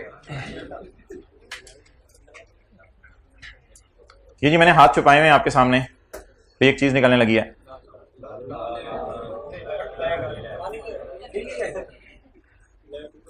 देख लें, बरी दिखाई जा रही है। You got the point? Okay. ये एक्सटर्नल सेल ना गुस्सा कर गई। मेरे सामने क्यों नहीं स्टार लगाया? मेरे सामने भी स्टार लगाओ। हद हो गई। इंटरनल सेल का तू चुप, मैं मेरे सामने तो लगने दे पहले स्टार। तो हम एक नीला स्टार लगाया करेंगे किसके सामने, और एक और टेस्ट परफॉर्म किया करेंगे, हमारा आज का आखिरी test, working 3, 75% external sale test, total sale नहीं, 75% एक्सटर्नल सेल टेस्ट। इसमें आपने क्या करना है, जो आपने मलीदा तैयार किया हुआ है वर्किंग 2 में, उसी को आपने इसके अंदर डाल देना है। वर्किंग 2 से जो मलीदा तैयार हुआ है वो बता दें क्या है, चाइना, ईरान और कनाडा। ये आपने वर्किंग किससे उठाना है, वर्किंग 2 से। वर्किंग 2 से जो मलीदा तैयार किया आपने, इसी को उठा के आपने कुकर में डाल देना। डन हो गया, ये 3 चीजें उठा ली। इनकी मुझे क्या चाहिए, नहीं 75% अभी नहीं, 75% को छोड़ लो। इनकी मुझे क्या चाहिए अभी, एक्सटर्नल सेल चाहिए। एक्सटर्नल सेल जरा पकड़ें जरा, चाइना की, क्योंकि असल जो सेल होती है ना बिजनेस की वो एक्सटर्नल होती है, बाहर के लोगों को जो चीजें बेचें। ईरान की, जब नीली चीज पकड़ी है तो नीली के सामने वाली देखनी है, 90। कनाडा 195। इसका मारे टोटल 485। इसको मैं एक चीज से करने लगा हूं डिवाइड, वो डिवाइड वाली चीज मुझे पता है, आप ही बताएंगे मुझे। इसको मैं एक चीज से करने लगा हूं डिवाइड।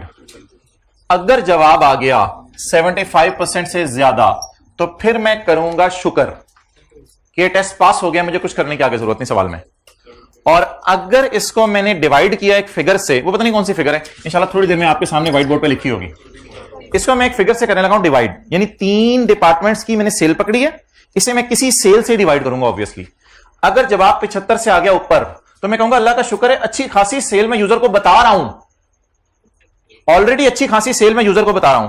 और अगर इसका जवाब आ गया 75% से कम तो फिर मैं कहूंगा ये टेस्ट फेल हो गया, फिर मुझे करना पड़ेगा सब्र और सवाल में कुछ और आगे चलना पड़ेगा।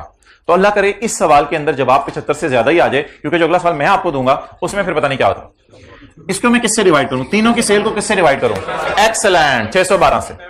तीनों की सेल को 612 से डिवाइड करें ताकि बिजनेस की जो एक्सटर्नल सेल है उसका पता चल जाए। तो अल्लाह का शुक्र है हमारी नजर सिर्फ नीले के सामने ही रहनी है, ये ना नीले के सामने बस नजर रखनी है आपने। तो नीले का टोटल कितना है, 612। मैंने क्या किया है, मैंने 3 डिपार्टमेंट्स की सेल पकड़ी है और 6 की सेल से डिवाइड कर दिया। आप देखें क्या ये सेल अच्छी खासी है या थोड़ी है, क्या जवाब आ रहा है 70, नहीं बाबा सिर्फ पॉइंट्स में जाने थे, 75 से ऊपर आगे काफी है, 79%। अब आपने करना है शुक्र। शुक्र का मतलब है अब आपको सवाल में आगे जाने की जरूरत नहीं है, बस कुछ भी ना करें। अगर ये जवाब 75% से कम आएगा तो इंशाल्लाह अगले सवाल में देखते हैं क्या करना है। तो फिलहाल आप शुक्र करें और कुछ करने की जरूरत नहीं है। अल्लाह का शुक्र है हम ऑलरेडी यूजर को तकरीबन 80% सेल का ब्रेकअप दे रहे हैं। 80% जो हमारी सेल है बिजनेस की उसका यूजर को बता रहे हैं और कुछ यूजर को बताने की जरूरत नहीं। ये टेस्ट किस पे हुआ करेगा, एक्सटर्नल सेल पे। किस पे हुआ करेगा, एक्सटर्नल सेल पे। क्वेश्चन 3 कितनी देर में करेंगे, 5 मिनट ज्यादा है यार, it should not take more than 4 minutes. Question 3 4 minute में कर दें, क्वेश्चन 3 कर दें जी। वालेकुम सलाम। रेड स्टार 3 चीजों पे लगाना है जिनको 10% टेस्ट से गुजारना है। वो कितनी चीजें हैं, मैं आपके पास आ रहा हूं, चलो वर्किंग 1 भी करें, 2 भी करें, 3 भी करें। वर्किंग 1 बनी हुई है, कोई मसला नहीं, आदत डालें, बेसिक डेटा की आदत डालें, मसला होगा वरना, और मसला होता रहे पास में बच्चों को जो वर्किंग 1 को अवॉइड करते रहे। यार पॉज कर दो 5 मिनट के लिए। अच्छा जी भाईजान, ऑनलाइन वालों, वर्किंग 1 का फॉर्मेट आपने सेम रखना था, वर्किंग 1 का फॉर्मेट नहीं बदलना था, इसलिए मैं सिर्फ ये फिगर्स मिटा रहा हूं।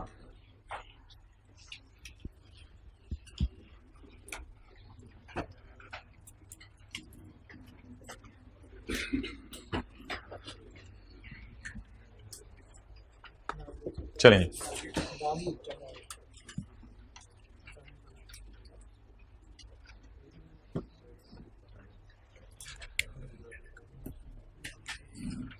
Let's start. MNOPQR,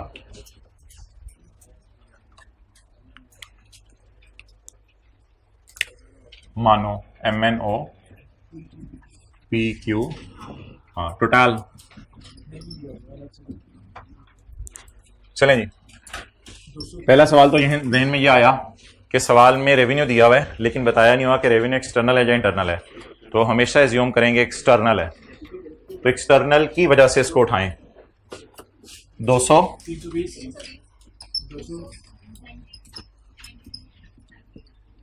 अभी टोटल ना करें, एंड पे टोटल कर लेंगे। इंटरनल सेल सवाल ने नहीं दी। वर्किंग 1 का फॉर्मेट आपने कभी नहीं बदलना, वर्किंग 2 का फॉर्मेट कभी नहीं बदलना, वर्किंग 3 का फॉर्मेट कभी नहीं बदलना, पेट फॉर्मेट है।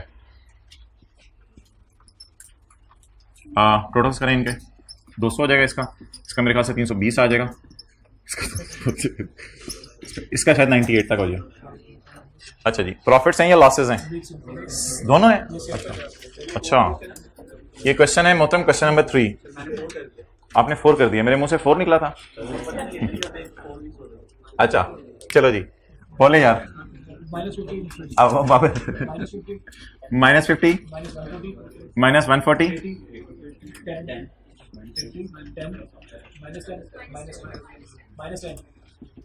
-10।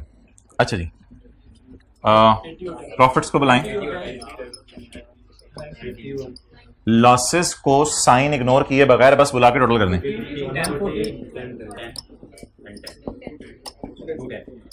2 टाइम। चलें जी, एसेट्स 50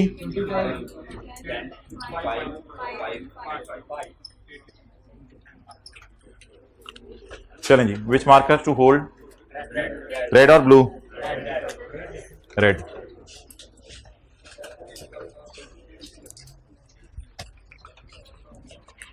टोटल्स कर लें पहले। 1000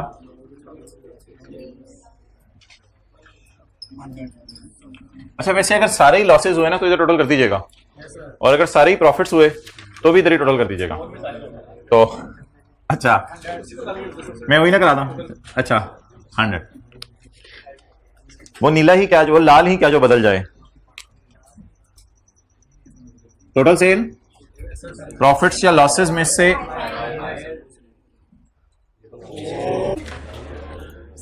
अच्छा प्रॉफिट्स या लॉसेस में से हायर, ये बोंगी नहीं मारनी सर, ये 90 है, ये नेगेटिव 210 है सर, ये कहां से? भाई साइन इग्नोर किए बगैर देखना है, साइन इग्नोर करके देखना है, साइन इग्नोर करके देखना है। ओके अच्छा जी, एसेट्स के टोटल 100। अब आपने 10% टोटल सेल पे लगाना है टेस्ट, ये वाला टोटल सेल पे लगाना है, वो वर्किंग 3 वाला एक्सटर्नल सेल पे लगाना है। चलें जी 1000, आप चलेंगे हमारे साथ? कितना हो गया? 100। कोई छोटा सा बबलू क्लास में बैठा हो वो भी 100 को कंपेयर कर लेगा इससे, ये ज्यादा है, ये ज्यादा है, ये ज्यादा है, इन तीनों में विटामिन की कमी पाई जा रही है, तो MNO उठा लें, PQR काट दें, मानो PQR, मानो बिल्ली। ओके चलें जी, 10% of profits, profit / losses whichever is higher.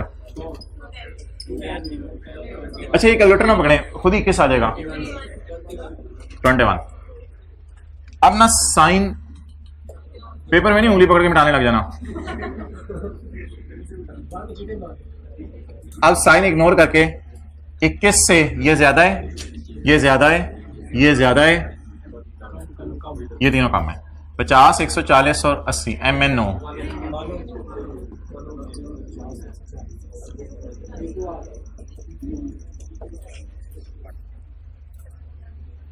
%% Of assets,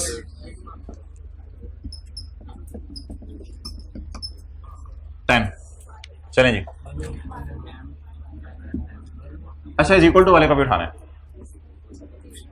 drop scene is equal to वाले को भी उठाना है, इक्वल टू और ग्रेटर देन 10%, तो इक्वल टू वाले को भी उठाना है। 50 25 10 MNO।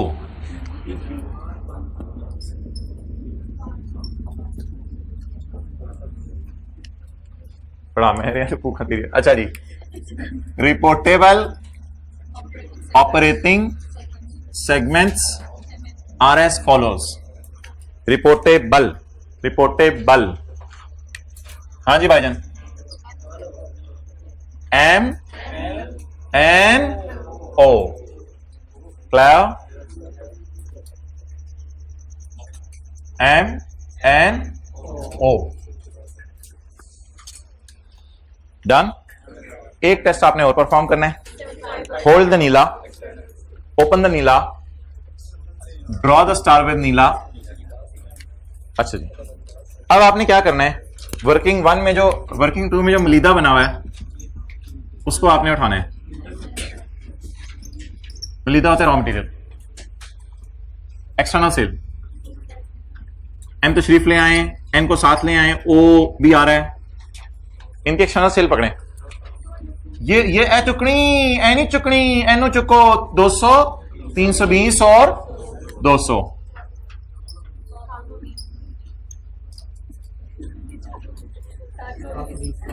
$720।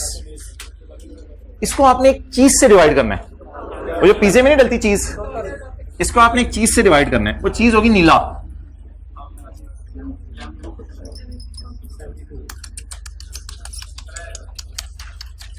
%75 एक्सटर्नल सेल का टेस्ट पास नहीं हुआ। टेस्ट पास ना होने का मतलब होता है फेल हो गया, नहीं, ये मतलब नहीं है। असल में असल मतलब ये है, भाई ने पूरा कर लिया, अब हम आगे बढ़ते हैं। असल मतलब ये है कि आप अपने यूजर्स, अहमद बैठ जा, असल बात यह है कि आप अपने यूजर्स को सेल का 75% भी नहीं बता रहे। ये क्या मानो है क्या MNO है? आप अपने यूजर को सेल का 75% भी नहीं बता रहे। कम से कम सेल का 75% तो यूजर को बताओ ना। अब आप बताएं, अगर आप इन सेगमेंट्स के बारे में यूजर को बताएंगे भी तो इन बेचारों की मिलके सेल कितने % है? मैक्सिमम 72%। तो कम से कम यूजर को कितनी सेल बतानी चाहिए? अब यहां पे आपको करना पड़ेगा लेस देन 70% पे सबर। सबर का मतलब है अब आपने सवाल को आगे चलाना है। आगे चलाने में मुझे बता दें, किसी एक की सेल डलवा दें। आप P की सेल डलवाना पसंद करेंगे, Q की सेल डलवाना पसंद करेंगे या R की सेल डलवाना पसंद करेंगे? इसमें लॉजिकल सी बात है, मैं आपको कोई स्टैंडर्ड की वर्डिंग नहीं सिखाने लगा, लॉजिकल सी बात है। अब मैं सेल को 72 से 75 पे लेके जाना चाहता हूं, तो मेरी कोशिश है सबसे बड़ी वाली सेल उठा लूं। किस किस की सेल उठा ली है? MNO की, ठीक है। किस किस की बच गई है? इन तीनों में से बेहतर कौन सी सेल है जिसको उठा लूं तो शायद सवाल आगे नहीं चलाना पड़े? R की सेल उठा के मैं कोशिश करता हूं शायद 75% तक जवाब आ जाए। R की सेल अब तीनों बच गई थी, इन तीनों में से कौन सा उठा लें? R। अब मैं ना ऐसे लिख रहा हूं 720 के नीचे, 720 के नीचे कितना? किसकी सेल? R की। अब मैं 1000 को ना लीजिएगा, 720 जमा 98, 81। इसको आप ट्राई करके देखो 1000 से डिवाइड करके। अल्हम्दुलिल्लाह अल्हम्दुलिल्लाह अल्हम्दुलिल्लाह सुम्मा अल्हम्दुलिल्लाह। 82% या 81.8% जो मर्जी समझ लें। अब बता दें, सबर करना पड़ा तो सवाल को आगे चलाया। चलाने की वजह से सॉल्यूशन के मुंह पे आके R को भी लिखें। अब हमारे कितने सेगमेंट हैं जो इस काबिल हैं कि रिपोर्ट करें? 4 सेगमेंट इस काबिल हैं कि रिपोर्ट करें। अब हमारे 4 सेगमेंट इस काबिल हैं कि रिपोर्ट करें। पिछले सवाल में ऐसा मसला क्यों नहीं आया था? चौथा क्यों नहीं आइडेंटिफाई कर सके थे? क्योंकि 75% टेस्ट पास हो गया था। तो जब 75% से कम जवाब आ जाए तब टेस्ट फेल हो जाएगा। हाँ, इसका मतलब है आप कल हम इंशाल्लाह अगर डिस्क्लोजर्स की तरफ मूव करेंगे तो हम टी, एवोकाडो और इसकी तरह MNO और R सब की बातें बताएंगे। जी बिल्कुल सही कह रहे हो आप। अच्छा मोहतरम, पास्ट पेपर का आपने करना है आज क्वेश्चन 1, ये आपका होमवर्क है IFRS 8 का। उसमें ना उसने रीजनिंग पूछी है कि आप रीजन भी मुझे बताओ आगे लिख के कि आपने क्यों रिपोर्टेबल कहा है इसे। रीजनिंग आपने मुझे बताना शुरू करें। M को क्यों मैंने रिपोर्टेबल कहा है? 10% टोटल सेल वाले में भी M पे मैंने टिक लगाया था, समझिएगा बात को। और M को मैंने इस वजह से भी रिपोर्टेबल कहा है। वैसे तो एक वजह से भी बन जाना था, लेकिन लॉजिक दे रहा हूं आपको। M को और क्या वजह थी रिपोर्टेबल बनाने की? 10% ऑफ प्रॉफिट या लॉस, ये भी एक वजह थी। सबर सबर सबर सबर। और क्या लॉजिक थी इसको बनाने की? 10% ऑफ एसेट्स, ये भी एक वजह थी इसको क्या बनाने की? रिपोर्टेबल। क्योंकि इसके देखिए इसके एसेट्स भी मटेरियल है, इसके P&L भी मटेरियल है, इसकी सेल भी मटेरियल है। अच्छा पिछला सवाल ना ज्यादा अच्छा था, उसमें ना MNO तीनों में नहीं आए थे, उसमें एक कटा था बीच में, वो ज्यादा अच्छा था। लेकिन चलें खैर है, कोई नहीं, चलाएं आगे। N को क्यों रिपोर्टेबल बनाया है? मेरे ख्याल से तीनों वजह से। तीनों में से एक भी वजह पूरी हो जाए तो काफी था, लेकिन यूजर को बता दे तीनों वजह से। 10% टोटल सेल की वजह से, 10% P&L की वजह से, और 10% एसेट्स की वजह से। और ओ को क्यों रिपोर्टेबल बताया आपने? काश ओ में यहां क्रॉस लगा होता, काश, तो फिर मैं लॉजिक क्या देता कि इसको सेल की वजह से रिपोर्टेबल बनाया और एसेट्स की वजह से, क्योंकि इसके प्रॉफिट इस काबिल नहीं थे। लेकिन अनलकीली वो तीनों जगह नजर आ रहे हैं। तो इसको बनाने की वजह 10% ऑफ और 10% ऑफ और 10% ऑफ एसेट्स। आर को क्यों बनाना पड़ा? 10% ऑफ टोटल एसेट्स की वजह से, 10% ऑफ टोटल रेवेन्यू की वजह से, 10% ऑफ टोटल प्रॉफिट या लॉस की वजह से। तो ये लॉजिक इसके सामने लिखनी बनती है, आर के सामने। आर के सामने फिर क्या लिखूं? 75% एक्सटर्नल सेल टेस्ट की वजह से आर डालना पड़ा, वरना आर ना डालते हैं। इसकी लॉजिक ये है। तो थोड़ी सी लॉजिक्स भी लिख लें। हाँ जी, सवाल, ये सॉल्यूशन का मेन पार्ट है। ये आपने वैसे मेंशन करना नहीं हुआ करेगा अनलेस के सवाल क्या कहे, रीजन बताओ कि क्यों आपने इसको बनाया।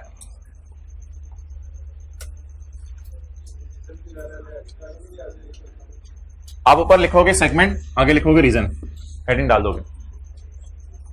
तो प्रेजेंटेशन है, जितनी भी बेहतर कर लो।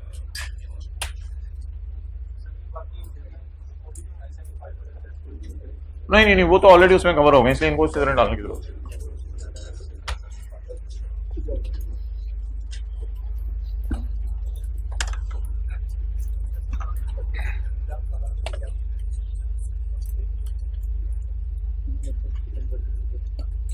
पहले सफे पे आए।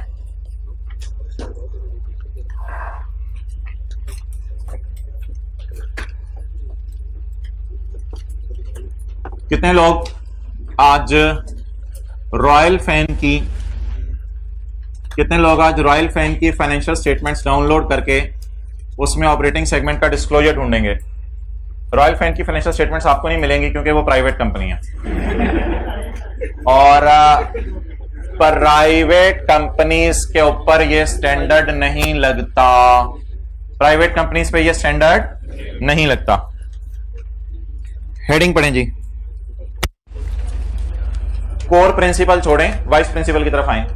विच एंटिटी, पहला सफा आपको पता है, हम शुरू से शुरू करते हैं, जान ले लेते हैं। Page 434। Which entity is required to present segment information? किसने सेगमेंट इंफॉर्मेशन प्रेजेंट करनी है? किसको चा चढ़ा हुआ है, किसको शौक चढ़ा हुआ है सेगमेंट प्रेजेंट, किसको स्टैंडर्ड हुक्म दे रहा है?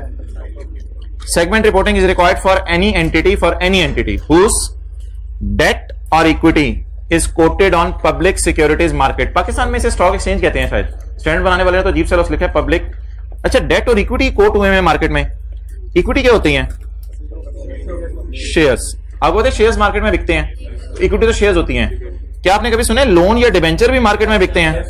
लेकिन ये हम इंशाल्लाह एक स्टैंडर्ड IFRS 9 पढ़ेंगे। तो जिसके डेट या इक्विटी बाजार में बिकती हो, उस ऑर्गेनाइजेशन के ऊपर स्टैंडर्ड लगता है। वो कौन सी ऑर्गेनाइजेशन होगी? जो पब्लिक लिस्टेड कंपनी होगी। Entities that are in the process of becoming quoted का मतलब बताएं। कोटेड होता है लिस्टेड, जो अभी स्टॉक एक्सचेंज में गई नहीं, लेकिन अनकरीब उनका मुंह इस वक्त स्टॉक एक्सचेंज की तरफ वो जा रही है। बस 1-2 महीनों में, 3 महीनों में, 4-6 महीनों में वो कह रही है यार इंशाल्लाह हमने कहां चले जाना है? स्टॉक एक्सचेंज में चले जाना है। क्या करवाने हैं? लिस्ट करवाने। जो हो गए हैं लिस्ट वो भी, और जो करवाने वाले हैं वो भी।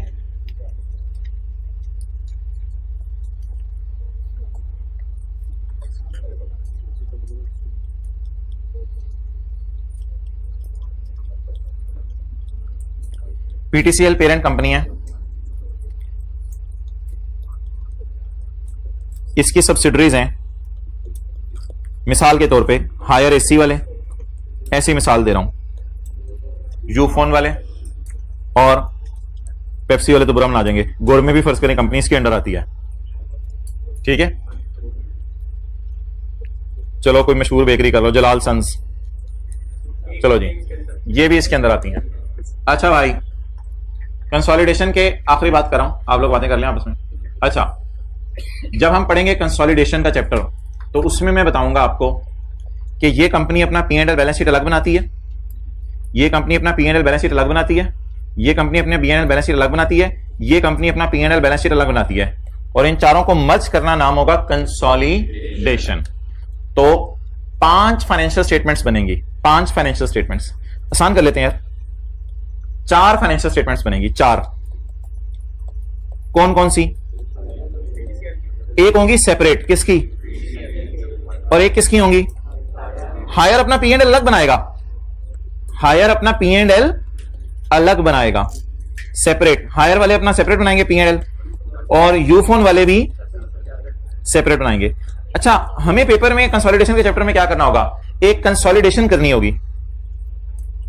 कंसोलिडेशन में 3 आएंगे या दो, कोई 1-2 आएंगे या तीनों आ जाएंगे? तीनों आ जाएंगे। IFRS 8 इन फाइनेंशियल स्टेटमेंट्स पे नहीं लगेगा। IFRS 8 एक ही बड़ा बंदा लगा ले। कौन लगा ले? जो कंसोलिडेशन करने लगा है। तो मुझे बता दें, कंसोलिडेशन में हम ये पढ़ेंगे कि जो कंपनीज हैं वो अपने अपने पी एंड एल अलग भी बनाती हैं, अलग अलग को इकट्ठा करने का नाम क्या है? अब अगर आप अपने यूजर्स को P and L balance sheet ये भी भेज रहे हैं, ये भी भेज रहे हैं, ये भी भेज रहे हैं, लेकिन अपनी अपनी, और एक इकट्ठी करके भी भेज रहे हैं, और मैं आने वाले दिनों में बताऊंगा इकट्ठी करके ना पीटीसीएल ने अपने ओनर्स को भेजनी होती है, क्योंकि पीटीसीएल सबका बाप है ना, तो पीटीसीएल ने अपने अकाउंटेंट्स को भेजनी होती है, उनको भेजनी होती है यूजर्स को। तो ये बात यहां तक नोट कर लें।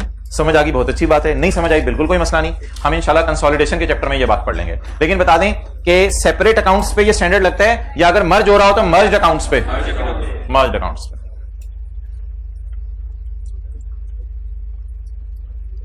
ये मैंने ऊपर क्या लिखा है? 4 फाइनेंशियल स्टेटमेंट्स बनेंगी।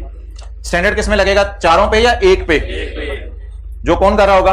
कंसोलिडेशन कर रहा होगा।